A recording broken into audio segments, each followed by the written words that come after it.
Hi, I'm Curtis with the Save Cornwall campaign, and this is episode 5 in our series on the Cornwall Creek flooding. If you're new to this series, I highly recommend you jump back to episode 1 and start there. I've linked it above. In our last video, episode 4, we explored and discussed the Michigan Department of Natural Resources mission statement and contrasted that statement against the current plans to eliminate Cornwall Creek flooding.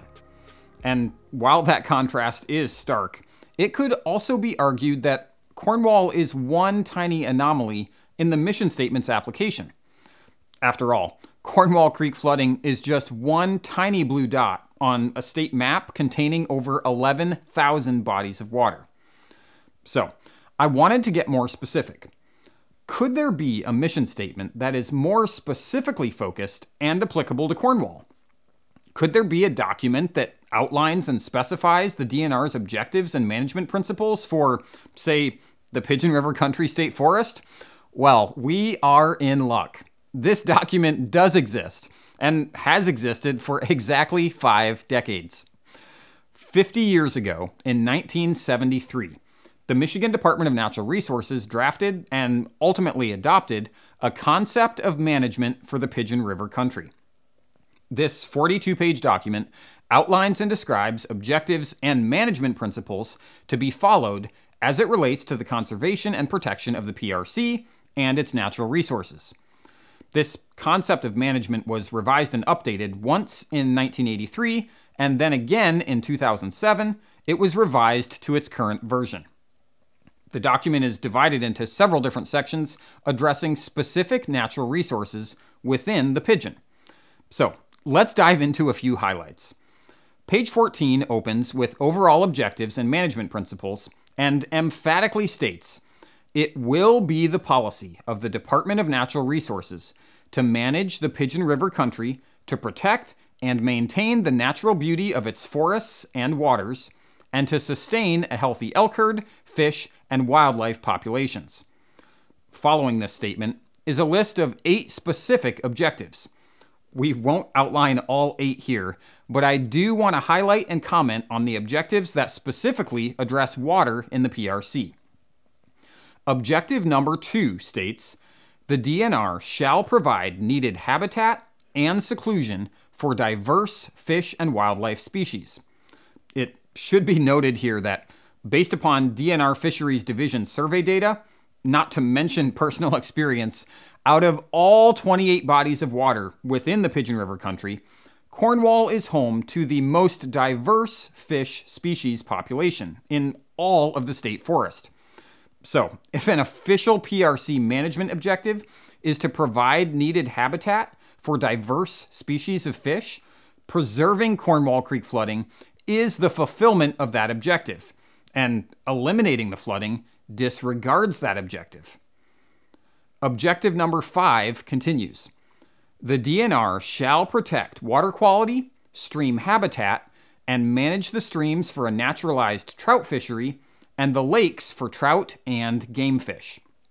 Now, for anyone who isn't familiar with the fish habitat of Cornwall, it's a warm water fishery, meaning it does not support a trout population. Ironically, the DNR initially stocked 5,000 rainbow trout in Cornwall in the first few years after the dam was built, but those fish ultimately could not survive the warm water temperatures of the impoundment, and none of them survived. Since that time, Cornwall has evolved into the premier warm water fishery in all of the PRC. The last fisheries survey, conducted by the DNR in 2012, documented well over 20 fish that, if legally caught, would qualify for the Michigan Master Angler Program across 3 different species. And anyone who's fished in the PRC for any length of time knows from personal experience that Cornwall is far and away the most consistently productive warm water fishery. So, when the concept of management states that the DNR shall protect and manage the lakes for game fish, there can be no argument that Cornwall is the premier game fish resource in need of protection and management. So, those are 2 of the all-encompassing objectives outlined at the beginning of the concept of management.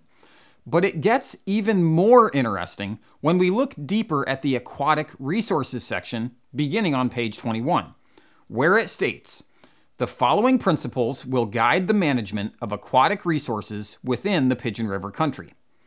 And listen to principle number 3. Lakes containing species of fish other than trout, remember, that's Cornwall, no trout. These lakes will be managed to protect and sustain those species of fish and the habitats upon which they depend, that provide recreational opportunities appropriate for each individual lake, using the guidance documented in Fisheries Order 244, Guidelines for Selection of Quality Non-Trout Fishing Lakes. Now, if I was personally writing a directive for the protection and preservation of Cornwall Creek flooding, I can't think of much else I would add to this existing statement. I don't see how it could be made any more clear. And this is directly from the DNR's own guiding document, their own management plan for the PRC. Now, there is another very interesting principle at the end of this list, principle number 8, that we would be remiss to not point out and discuss. And I would note that this principle was added in the 2007 revision. It states, "Natural flow conditions of streams in the Pigeon River country should be maintained and rehabilitated when feasible. Mitigation for the negative effects of dams on the aquatic resources of the Pigeon River country, including removal of such dams, is encouraged. Construction of new dams or repairs to existing dams in lieu of complete removal is not recommended and should be discouraged." Now, let's take a few minutes for a healthy discussion of this principle.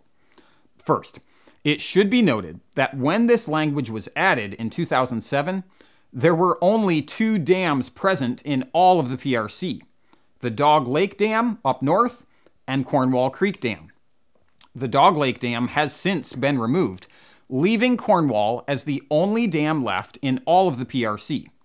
Therefore, any reference to existing dams can only be referring to Cornwall. So, let's talk briefly through the different parts of this principle. First, it says, natural flow conditions of streams in the Pigeon River country should be maintained and rehabilitated when feasible. I couldn't agree more with this statement. There's no plausible reason to not maintain natural flow conditions of streams in the PRC, and I would be in strong opposition to the construction of any new dams on any rivers or streams. Next, it states that mitigation for the negative effects of dams on the aquatic resources of the Pigeon River country, including removal of such dams, is encouraged. Remember, Cornwall is the only dam left, so we could in essence say that mitigation for the negative effects of Cornwall Creek Dam on the aquatic resources of the PRC, including the removal of the dam, is encouraged. But there is one major problem and discrepancy here. Cornwall Creek Dam does not have any negative effect on the aquatic resources of the PRC. In fact, the exact opposite is true, as Cornwall flooding itself is the most diverse aquatic resource in all of the state forest. And if we need the word of experts in ecology and environment, we already have those in the statement released in late January from Huron Pines, where they've stated, from an ecological standpoint, Cornwall Creek, which is impounded by Cornwall Dam, is a warm water habitat upstream of the impoundment. By our assessment, the ecological impacts of the flooding and dam are less significant than they would be were Cornwall Creek a cold water system. Cold groundwater input from springs downstream of Cornwall Dam curb the flooding's warming effects by the time Cornwall Creek reaches the Pigeon River. Additionally, Cornwall Creek flooding provides habitat for common loons, bald eagles, osprey, and a multitude of other wildlife which reside in the Pigeon River Country State Forest. So, again, there is no mitigation of negative effects needed because there are, in fact, no negative effects of Cornwall Creek Dam on aquatic resources in the PRC. And as a brief side note here, any notion that the removal of Cornwall Creek Dam would create and restore a valuable creek resource is just not based in reality. As Huron Pines has stated, Cornwall Creek upstream of the flooding is already a warm water system. And if you're familiar with the culvert on Osmond Road, southeast of the flooding, you know that Cornwall Creek is rarely more than a trickle with no meaningful recreational access or opportunity. Back to principle number 8. The very last statement reads, construction of new dams or repairs to existing dams in lieu of complete removal is not recommended and should be discouraged. Again, I wholeheartedly agree with the first part regarding the construction of new dams. However, the last statement is quite perplexing as it stands in direct opposition to every other aquatic-related principle and objective referenced earlier in the concept of management.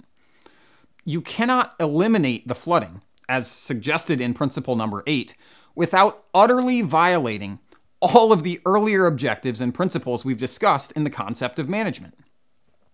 So, that's a brief look at the DNR's concept of management for the Pigeon River country.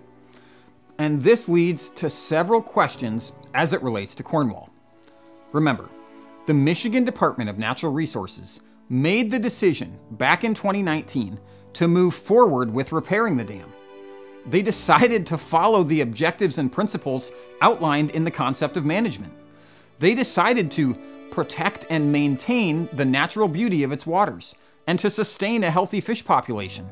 They chose to provide needed habitat and seclusion for diverse fish species, to protect and sustain those species of fish and the habitats upon which they depend.